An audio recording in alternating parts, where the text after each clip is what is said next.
Capes on the Couch podcast is for entertainment purposes only. Dr. Issues is a psychiatrist, but he is not your psychiatrist and does not have knowledge of your individual situation. For any personal mental health concerns, please consult your own healthcare providers.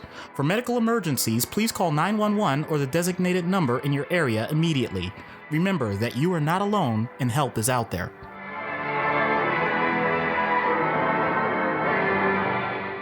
Hello and welcome to Capes on the Couch, where comics get counseling. I'm Anthony Sitko, and Doc Issues is once again not available this week, which is just as fine because this is the second half of our New York Comic-Con interview episodes.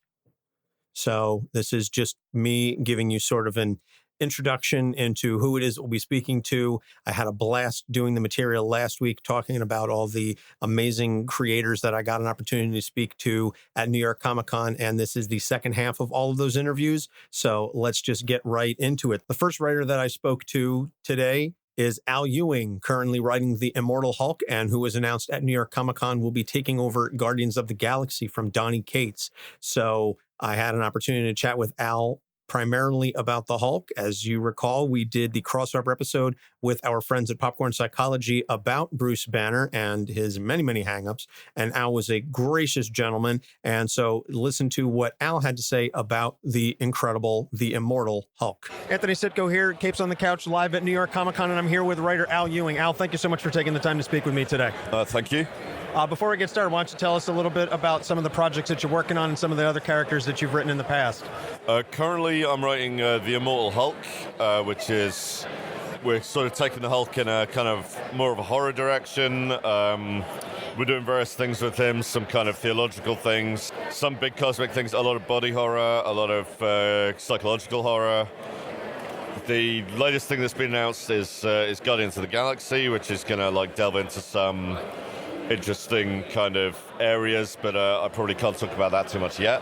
In the past, I've written Loki, Agent of Asgard, which was all about Thor's brother, who at the time was kind of transitioning from a villainous role to a more heroic/neutral role, and we were an important kind of stepping stone in that. And I've done various other things. I'm doing Valkyrie at the moment. I'm doing who's dealing with grief in her own life. I've done Mighty Avengers in the past, New Avengers, the Ultimates, a whole bunch of stuff for Marvel essentially. So one of the key things, and one of the things that I certainly enjoy about the book, is this your take on the Incredible Hulk, or the Immortal Hulk, is this notion of the Hulk as a horror story, and with the Hulk being the unkillable monster that arrives at night. My first question is, was that your pitch to Marvel, or was that an idea that they had and said, hey, we want you to write this book? A little of both, but mostly my pitch. Basically, the origin of all this goes back to, I believe, January of, I want to say 2017, but we were basically planning Avengers No Surrender, and we knew one of the beats we would probably have for that weekly thing to make it exciting for people was bringing back the Incredible Hulk. Now the trouble is, Bruce Banner was dead, and he had been resurrected a couple of times for stories and then put back in the ground. So we had to really kind of make it pop this time. And my idea that I said in the room and didn't get much traction at the time was what if this is just what he does? What if the Hulk just comes back to life? That's part of his powers. And you could make a really interesting horror thing. And having said that, the idea wouldn't leave me alone. And I was one of the, because I had been writing an Avengers spin-off series, I was one of the people working on No Surrender, and I kind of bagsied the Hulk because I had this very clear idea of how to do it. And so I did all the Hulk pages in that, and that sort of informed, I think that informed the, because you can see in the director's cut, what Tom was kind of pitching to writers to pitch back to him, his original ideas, and one of them was the Hulk being immortal. Maybe not the Rising at Night thing, but I was one of the people pitching the solo book, and I did have to compete for it because at the time I wasn't a big seller.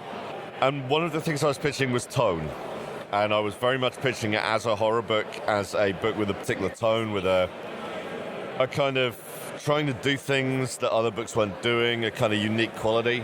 So yeah, it was something I pitched. At the same time, I feel like had somebody else kind of won the bake-off and like got the title, it would still be a horror book of some sort.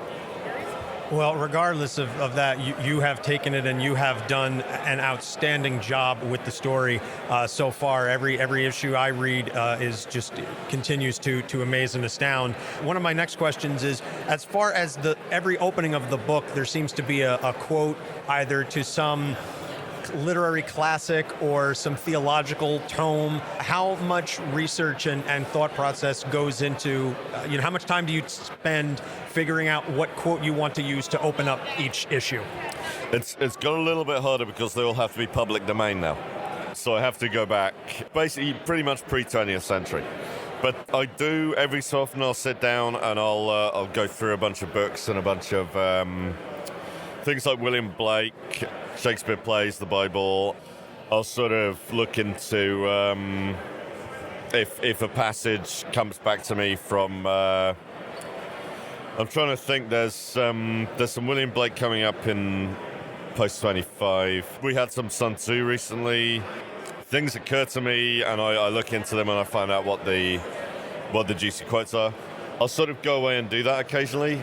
So sometimes I have like my little document full of quotes that I go back into.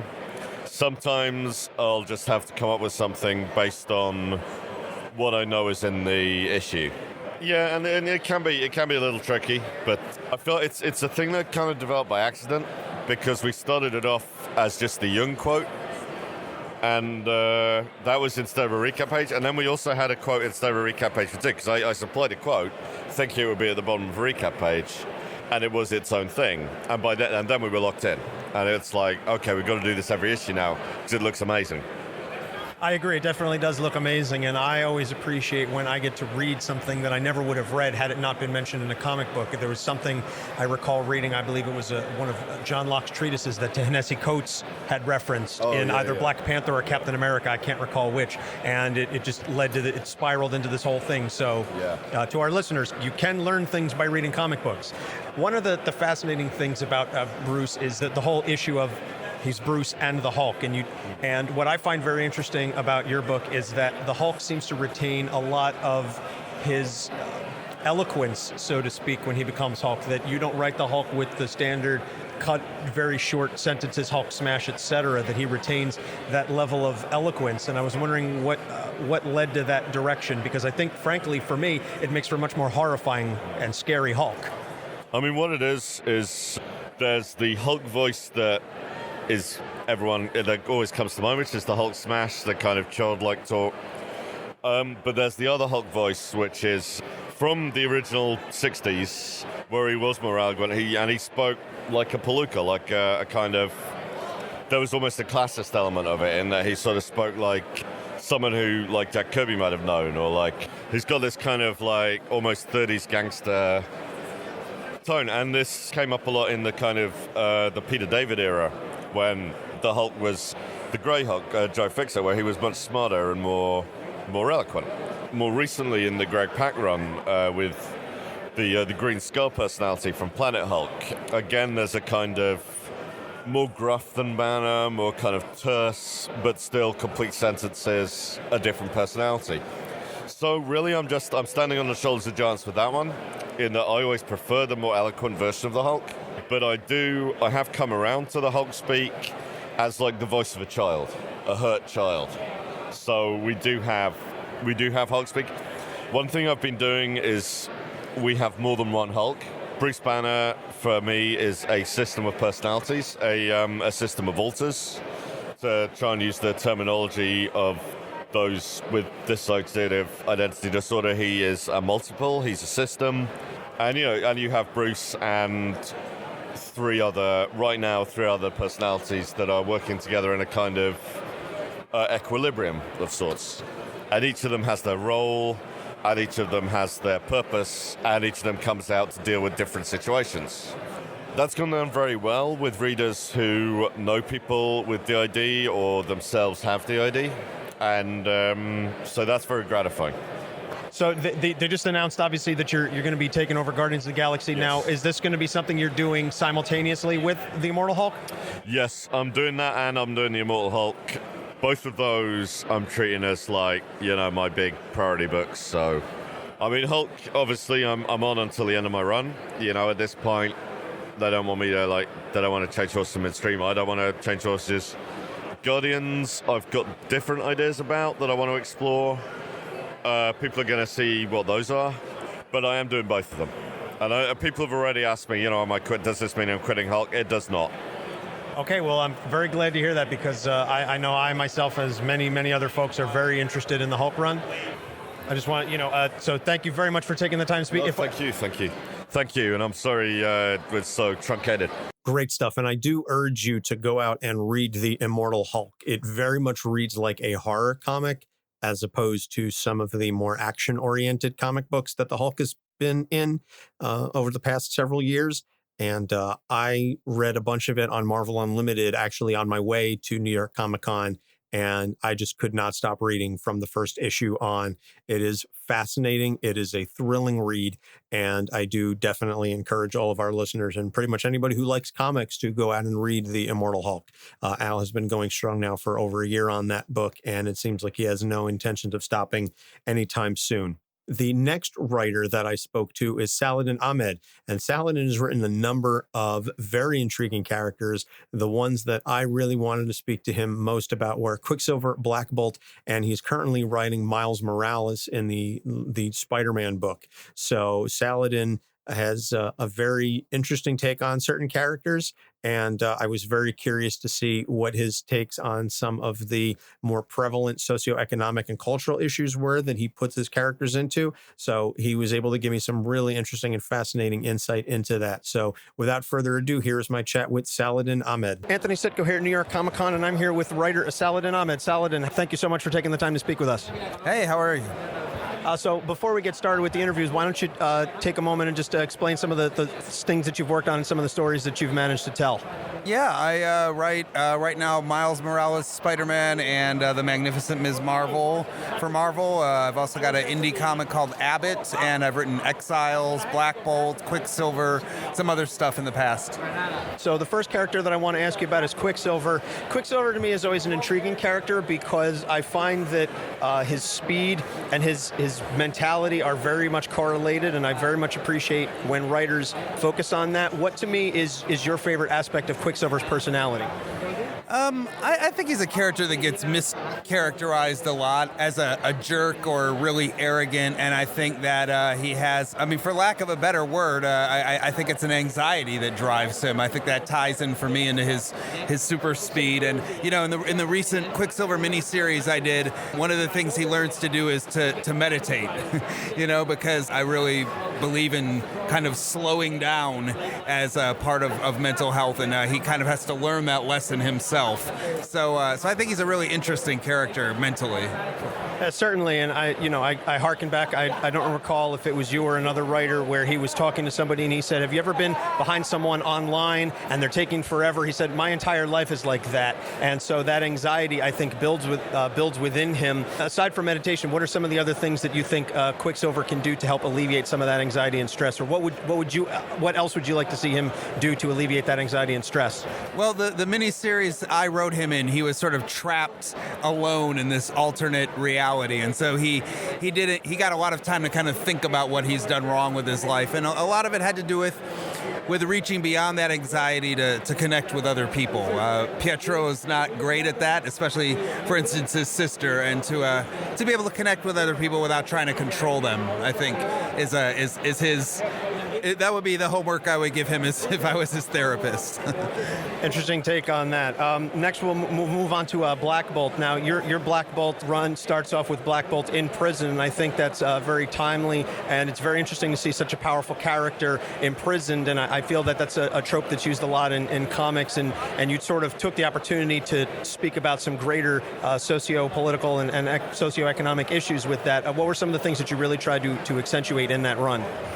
Yeah, it was definitely a series that was about kind of what happens when we lock people up and what it does to them and who gets locked up and who doesn't and why that is. And with Black Bolt also, though, it was a lot of about childhood and about how the things that traumatize us when we're small continue to kind of define us. The character was, because of his vocal powers, in his official biography, it's always been an established fact that he was raised in a soundproof chamber.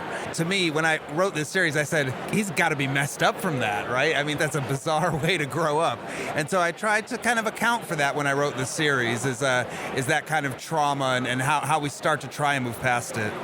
Certainly, and I think that, being raised, as you said, in soundproof and almost in solitary confinement, I think we see that a lot in the current prison system, that solitary confinement is being described as akin to torture in some respects, and I feel it was fantastic of you to take that and tackle that on.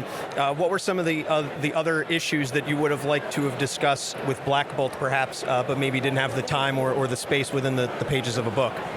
Well, I think that, again, I tackled Black Bolt mostly in a pretty isolated setting. I mean, he came back to Earth kind of in the second half of our run, but he spent a lot of time trapped in space. And I guess if I were to kind of come back to that character, I'd probably look at his role in the larger Marvel universe and kind of what it means for him to be a king and things like that. But I feel like we got a pretty good... I painted a pretty good portrait with Christian Ward's help, and I'm pretty satisfied with what we did there. So there are other places I would go, but I don't feel like that's a character where we left things hanging. All right, last I want to talk about Miles Morales. Obviously, he's very high profile now with Into the Spider-Verse, and since his creation, he's been very high profile. What are some of the things that you really want to use Miles Morales to say within the greater comics universe? Well, I think Miles is sort of the face of what's fresh and current and kind of new with the Marvel universe. He's a sort of connected to tradition by being Spider-Man, but is also his own person and looks different and has a different kind of name and is from a different borough. And I think that in those ways he typifies what's best about kind of the new world of the kind of new geek stuff that's out there. I also think that his sort of buoyant spirit, I try to write a character that is sort of stays positive without being sort of syrupy and saccharine, create situations that try him, but he never has that fundamental goodness broken, and I think that's something to aspire to. Absolutely, and I think that's incumbent on many of the characters that have carried the Spider mantle. Miles carries the legacy of Spider-Man, and obviously that's a very positive character, but he comes at it very differently than Peter, and he's gone through a lot of struggles. What are some of the things that you think Miles uses to maintain that positivity and that attitude, and yet still differentiate himself from Peter? I think the main thing for him that Peter didn't have present in the same way is family. Of course, Peter had Aunt May, and he draws on Uncle Ben's lessons, but Miles' family knows he's Spider-Man, and that allows him to kind of have a support network that Peter just didn't have. So I think partially for that reason, partially just for temperament, Miles is a less sad kid than Peter was, and I enjoy that. I enjoy writing his brightness, because I'm kind of a dark person myself, so writing a very happy character that gets that strength from his family and maintains that positivity is a joy. All right, so last question. What are some other socio-political or socioeconomic issues that you would like to discuss in comics that you haven't yet had an opportunity to write? Oh, that's a huge question. I guess I kind of am always trying to do that at the same time that I'm trying to tell an entertaining story. So I don't know that there's one big issue that I feel like I haven't tackled, but I guess I'll just continue to do what I feel like needs to be talked about as I write. Really good stuff from Saladin. Like I said, a real gentleman. Really appreciated him taking the time to speak with me. He was very busy with fans coming over to his booth, so I was able to get about 10 minutes of stuff with him. So I think that was well worth the opportunity, and I would definitely love to speak to him more in depth at a later time. And so perhaps maybe if you folks are all interested in that and you want more from some of these creators, certainly reach out to us. Shoot us an email, capesonthecouch@gmail.com. Send us a message via social media. Let us know if you want to hear more from any of the creators from this episode or last week's episode. I know we've also got a couple writers that we haven't yet spoken to, but I have done some legwork on reaching out to them. So there will be some cool stuff coming, knock wood, that comes hopefully to fruition in the not too distant future. The next voice that you'll hear me interviewing on the podcast should be a familiar one to long-term listeners. If you recall, several months ago, we got an opportunity to speak to Erica Schultz, writer of 12 Devils Dancing, Daredevil, and a number of other characters. And at that time, she told us that she had a project in the works that she couldn't reveal anything about, but it would be announced at New York Comic Con. Well, lucky for us, the project was announced a little bit early. We found out it's Forgotten Home, which is a Comixology original that you can go and check out. And you can find more about that on her website at ericaschultzwrites.com.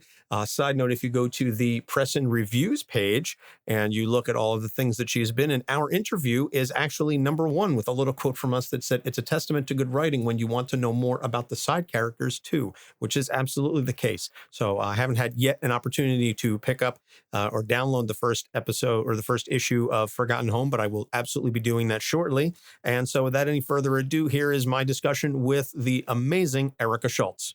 Anthony Sitko here with Erica Schultz. Erica, first off, thank you so much for taking the time to talk to us again. We really appreciate it. I had a great time talking on the show, so I'm really glad you were able to find me in the sea of people that is New York Comic Con. Yeah, it is a bit crowded here, even on a Thursday. At least I'm talking to you on Thursday and not on Saturday, at which point we wouldn't even be able to hear each other. I know, it's so weird that everybody says this is the slow day. Yeah, if this is slow, I really hate to see what crazy looks like. So back when we spoke several months ago, you mentioned that you had a project in the works that you were looking to announce at New York Comic Con, and I believe it was announced a little early, a little prior to New York Comic Con. So it's called Forgotten Home. Can you tell us a little bit about it? Forgotten Home is about Lorraine Adelet, who is a sheriff's deputy in Montana, and she's investigating several child disappearances. And when she goes to investigate, she realizes that there is a supernatural element at play in these disappearances. Fascinating. So what was the genesis for this one? The last time we spoke about 12 Devils Dancing, and we spoke about, how you would come up with this one, started as a television show and sort of morphed into a comic book and so on and so forth. Was this one always intended to be a comic book, or did this one start out as something else? This was always intended to be a comic. There's a lot of magic in it and a lot of elements that would, if I tried to do it as a television show, would be very CGI heavy. So comics make it a little bit easier. And I know whenever a writer says that, an artist wants to punch them. But I was very fortunate to find Marika Cresta, who's an Italian artist who is incredibly talented and really wonderful. And Matt Emmons is working on the colors, and they've done a phenomenal job of bringing the story to life. Excellent, excellent. So what was, I guess, the genesis for this particular story? What made you say, these are the characters that I want to write about? Well, the story's a lot about family, so I wanted to explore something that was both family drama but also high fantasy. So I just sort of started thinking about, at the time, Frozen was really big, and it was, this story about like sisters and magic and living in castles and drama, and I started writing one story that was kind of like the anti-Frozen, and Forgotten Home sort of split off of that, so now I have two stories that are kind of like that, that both deal with magic, but I wanted to bring Forgotten Home into the real world first, to sort of ground it, and this idea of, like 12 Devils, your past will catch up with you. Interesting. Now, is this intended to be an ongoing? Is this a limited series? What is the length of the story that you want to tell? Well, I'm telling an 8-issue story. It's going to be digitally monthly on Comixology, and it will be, the first issue came out yesterday, the 2nd of October, and then we'll go monthly issues for there, and then after the 8 issues, you'll be able to purchase it in print as a trade paperback. Excellent. So you said the main character is a sheriff's daughter? A sheriff's deputy. Sheriff's deputy. Okay, I apologize. Okay. What is her story? Again, without trying to get too much into the story and without giving away spoilers, obviously it just came out yesterday, so I haven't had a chance to read it yet. I guess from a psychiatric and psychological perspective, what are some of her issues that you baked in? Her issues, basically, she has abandonment issues. She also has issues with authority, which is funny because she is a cop. But basically the idea is that she was in her homeworld, in her situation, she was put into a position where she didn't want to be, so she ran away. She ran away from her problems, and her problems came back to bite her in the ass. It was, 15 years later, but some people have very long memories. Indeed, they do. Now, when we spoke about 12 Devils, obviously because that was a television show, you had essentially a show Bible and you had a lengthy amount of information on backstory on these characters. How much backstory did you write on these characters, or how much backstory did you conceive of for these characters prior to actually putting words to the page? Most of my books, I do something close to a show Bible, whether it's specifically just to be a book or if it was like 12 Devils where I'd originally wanted to do it as a film. Simply because I want to know, I want these characters to feel real, to feel like real human beings, so I need to make them like real human beings. So I need to know what their favorite color is and, what they want to eat for dinner, and if they're at a diner at 3 o'clock in the morning, are they going to get steak and eggs or are they going to get oatmeal? Like, these are the things that I need to know just so I can feel like they're real. And then if it becomes a TV show, then that's a little anecdote that you can throw in. So I know one of the things that a lot of writers say is that they write what they know, or they write things that are close to home. How much of Erica Schultz is in this character or in some of these characters that you've written? It's funny because pretty much every book that I write, everybody says there's a daddy issue in it. In this one, there's a mommy issue. So there's a lot of family drama, a lot of dysfunctionality. My mom's gonna kill me, but I mean, like, that's pretty close to home. There's a lot of dysfunctionality. There's a lot of this idea of you can love your family as much as you want, and you can try and change them, but they're not gonna change. And that's kind of the situation that Lorraine was in, and she just sort of said, all right, well, if I'm not gonna change you, then I'm just gonna go. Not realizing that in and of itself has consequences. Okay, so now I'm so cryptic, and I'm sorry. It's just like I want people to read the book. no, obviously, and certainly we don't want to give away spoilers. We want our listeners to go out and buy the book as well. Comixology original, buy it. We will do all the plugs, and we will promote it heavily on social media as much as we can. Now, have you finished writing it? Because I know you said it was an eight issue story. Have you completed it? I'm finishing up the script for issue number 6 right now. I know exactly how it ends.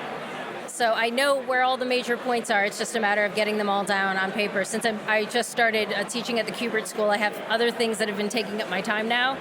So I can't just write constantly. So I'm like, grading papers and things like that now. So.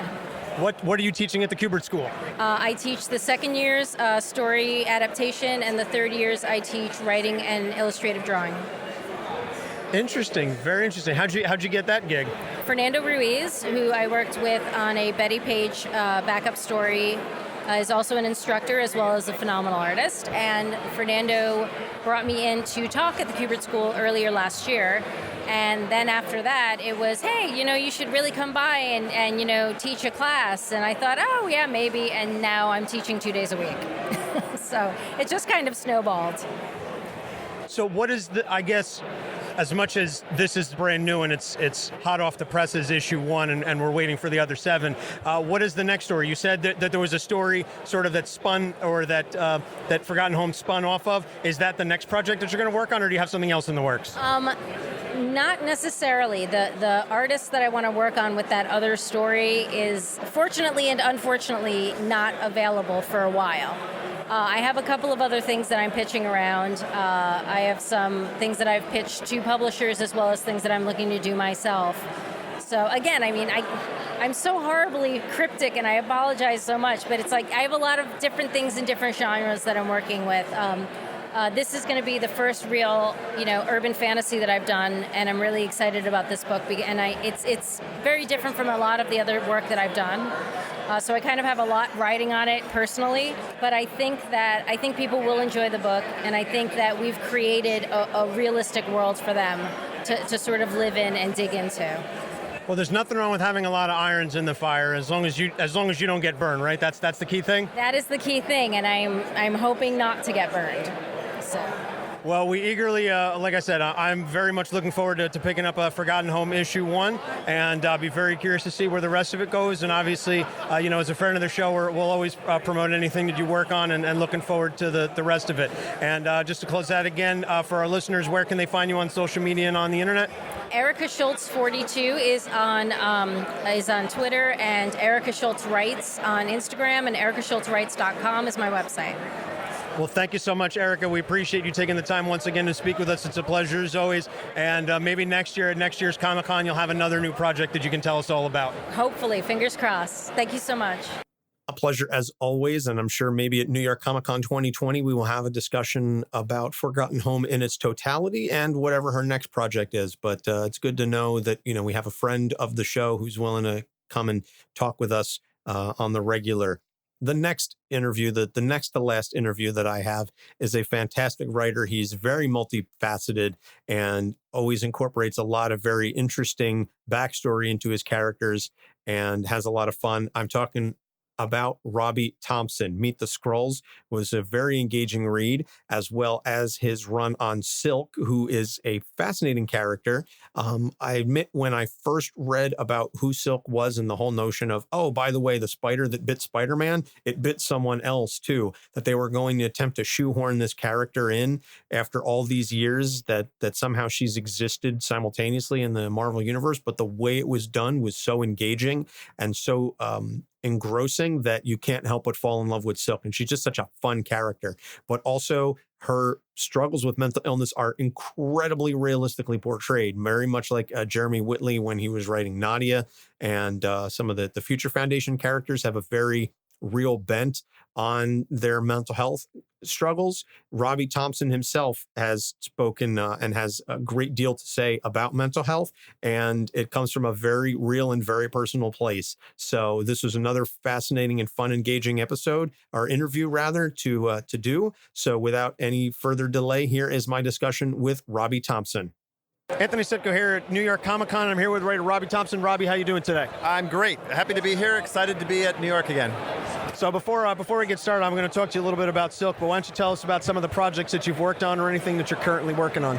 I did a limited series called Meet the Skrulls that's out in trade paperback now, and I'm currently working on a Star Wars comic called Target Vader, which is a ton of fun. Excellent. So I want to talk to you about Silk.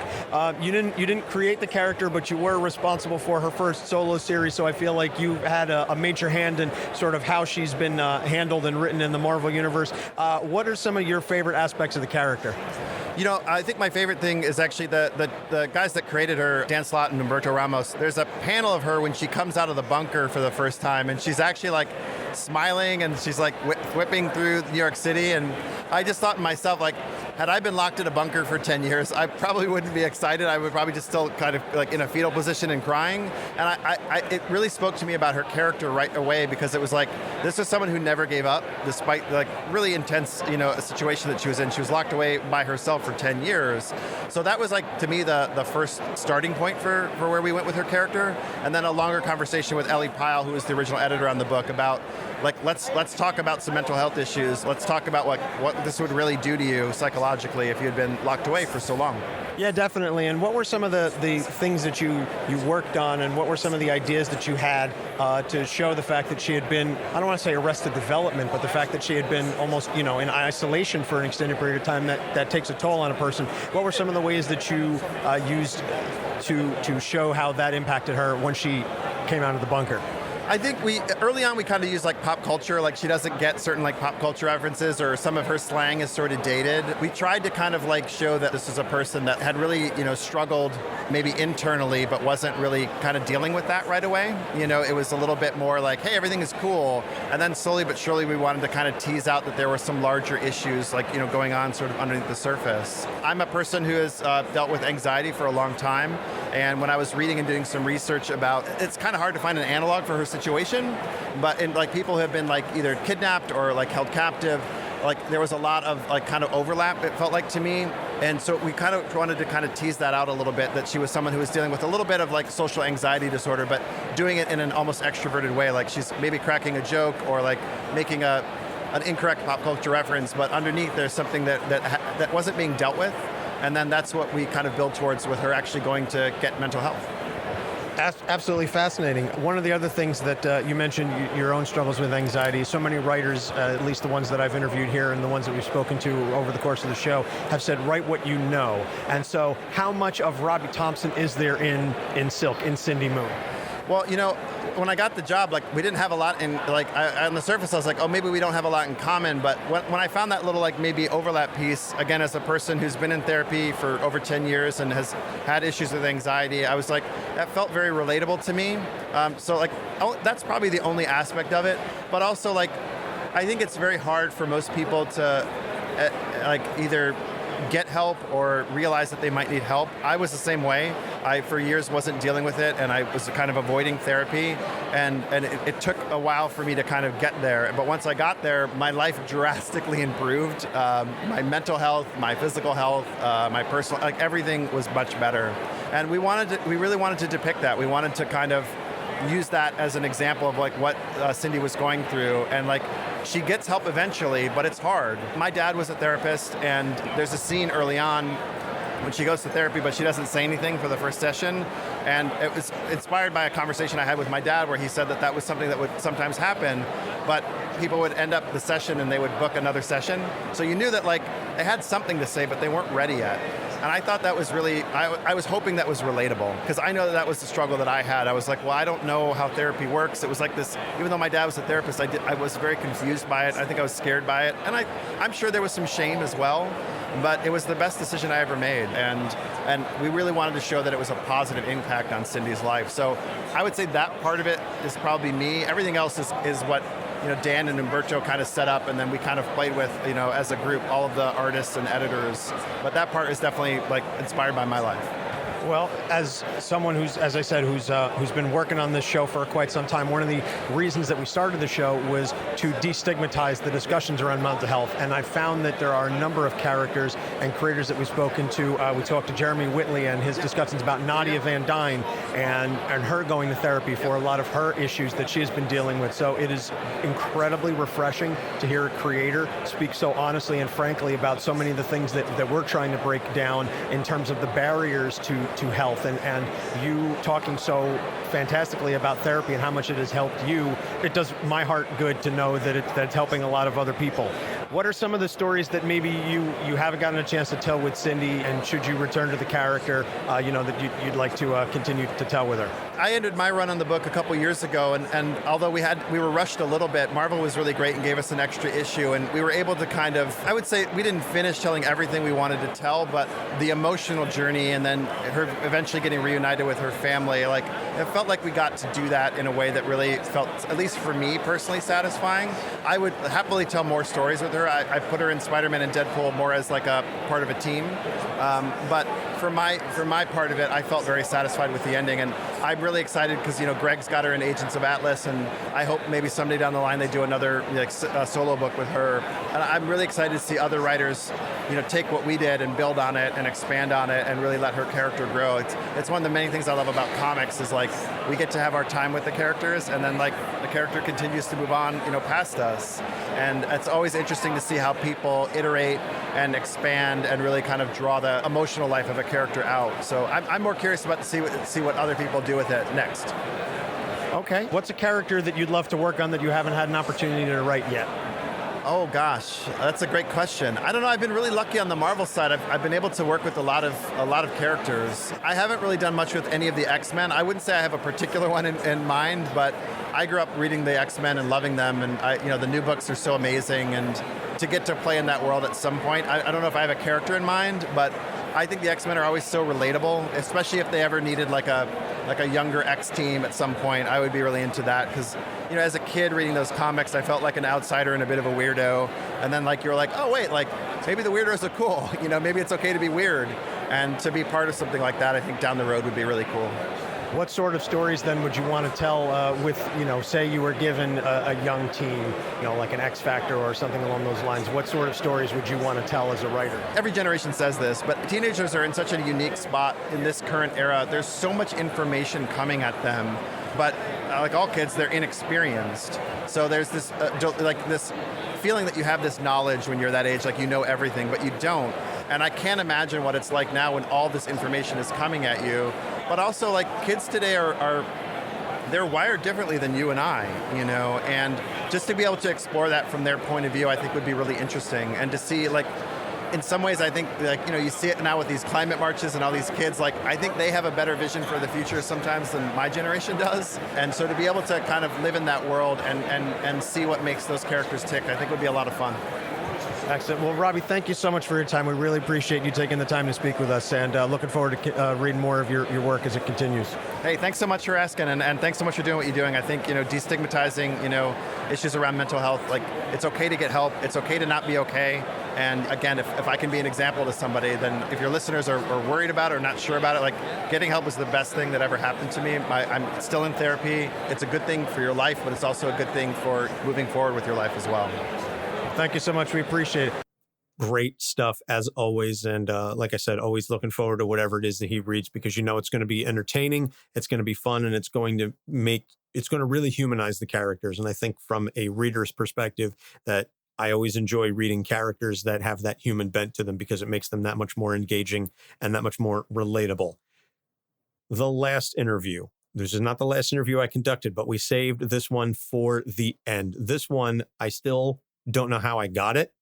I mean, I know I got it because I spoke to his assistant and she managed to book me 15 minutes. But it's one of those things that if you were to give me a list of comic creators that I didn't think that I would have the opportunity to speak to, and that I would absolutely cut off my arm to talk to, Tom King would probably be number one. But right below that,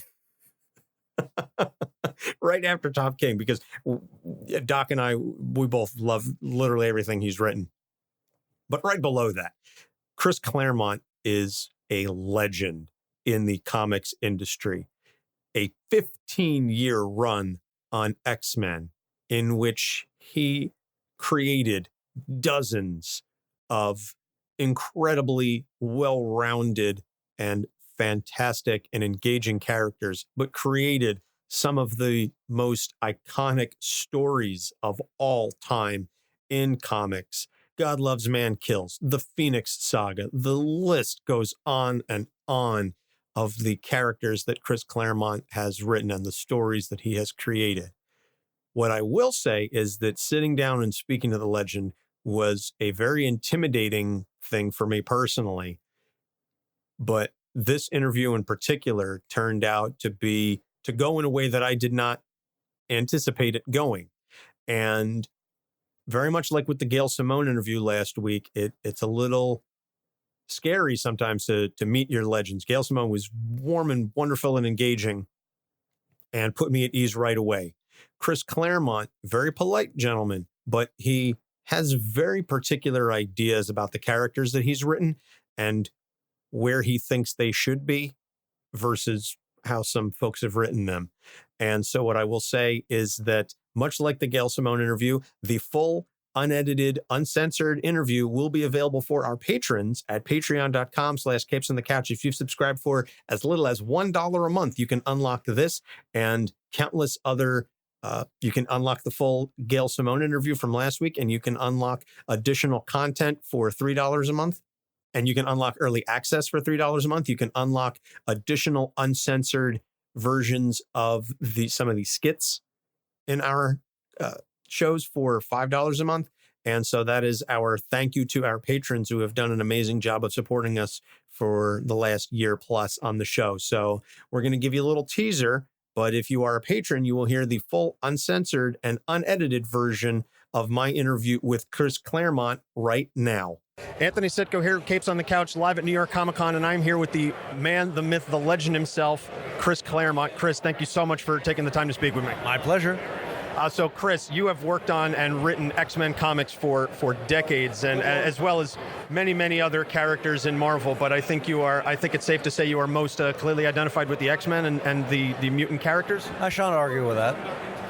So basically, I just have a couple of questions about some of the characters that you've either created or some of the characters that you've written, and I just want to get your thoughts on how you perceived some of the issues that they have come up with and dealt with over the years. Okay. So the first one we're going to start off with is Scott Summers' Cyclops. I guess he's been considered born to lead, and that can sometimes lead to paralysis by analysis because he has all of this pressure foisted upon him to be the leader of the X-Men, and he always wants to do what's right for the team and for mutant kind, and that can lead to some issues. I guess what are some of your thoughts on how he's been able to handle that over the years? he's done it extremely badly. One has to understand about Scott is the defining elements of his life were he was orphaned violently, basically being blown out of a plane. He landed protecting his brother Alex, but in the process suffered, at this point, what seems to be irreversible brain damage, which is what left him with an uncontrollable eye beams. And the rest of his life has been a struggle to rebuild a sense of perspective and find his proper place in the scheme of things. The Scott Summers I wrote, especially the 12 years that he was part of the X-Men before X Factor came along, was him basically growing up, learning and choosing what mattered to him, what was right to him, what was the proper course of his life. That's why, for me as a writer, the wedding to Madeline Pryor was such a primal, necessary event. Engaging stuff, as always, from the master. I had never been put on the defensive interviewing someone like that before, but it happened, and I think I was able to roll with it as well as I could, because I didn't see that coming, and I'm not sure that he did either. But as he said, he was in a bit of a mood, so I asked him a question. He gave me an honest answer. Can't take anything away from him for that. So that's going to do it. Now, apologies last week. I know I said Doc was going to be on this episode, and unfortunately he got caught up with work. He will be on for our next episode, which will be Roy Harper. I also said that I would definitely have a date and time for our live recording of our episode at Rogue Comics. Unfortunately, I've still been playing phone tag with the owner, and I do not have a date and time yet. We are currently aiming for November 13th. So pencil it in your calendars. I'll say that. Pencil in your calendars for the evening of November 13th. And come hell or high water, by the Roy Harper episode, I will formally lock down when and where we are recording this episode. Well, I know where. I will lock down exactly when we are recording it. We are shooting for around 6:30 on November 13th at Rogue Comics in Cranford, New Jersey. It's just been a thing. I've been busy. My son was sick. I'm feeling better, as you can hear, as opposed to last week. Thankfully, I've gotten over the cold. But as it stands, Doc is not here. He really, really wishes he could be here. He missed doing the Tough Mudder with me this past weekend, which I'm still recovering from. He missed the other big event that I have, that I will be announcing here. We just got done. In fact, as of right now, I just got done recording it maybe about half an hour ago. A mega crossover event with 4 other podcasts.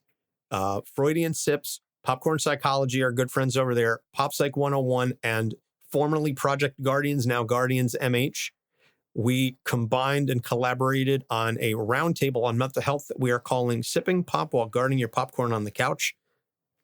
The Guardians kind of made it a little awkward there. I would have preferred Eating Popcorn on the Couch, but we had to fit their name in there. In any case, that episode will be coming out next week, and we will be releasing it simultaneously on all 5 of our shows.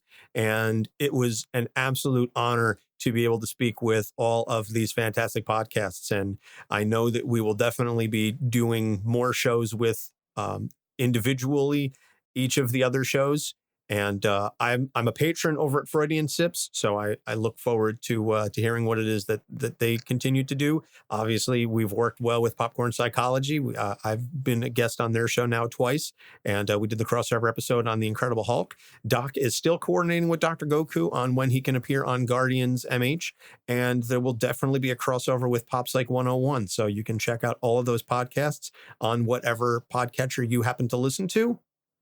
And you can find us on pretty much all of the podcatchers as well. As always, our website is capesonthecouch.live. You can find us on social media, Facebook, Instagram, and Twitter at Capes on the Couch. You can send us an email, capesonthecouch@gmail.com. Our Patreon page If you want to hear the full, uncensored, unedited interviews with CHRIS CLAREMONT and Gail Simone, among much, much more content, you can go to patreon.com/capesonthecouch, and you can go to our TeePublic page, tpublic.com/user/capesonthecouch, to buy some cool stuff with our logo on it if you are that much of a fan of the show.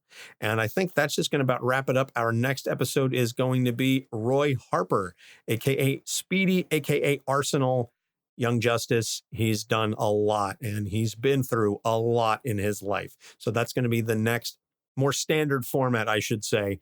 Capes on the Couch will be back to normal, so to speak, with the skit and Doc and everything else. So I apologize for those of you who were looking forward to hearing Doc's take on some of these interviews. He wishes he could be here, but like I said, unfortunately, work came first. But he will be back for the Roy Harper episode. I can promise you that. So for Doc Issues Spirit, I guess, I'm Anthony Sitko. Thank you so much for listening. We will see you next week. Capes on the Couch podcast is for entertainment purposes only. Dr. Issues is a psychiatrist, but he is not your psychiatrist and does not have knowledge of your individual situation. For any personal mental health concerns, please consult your own healthcare providers. For medical emergencies, please call 911 or the designated number in your area immediately. Remember that you are not alone and help is out there.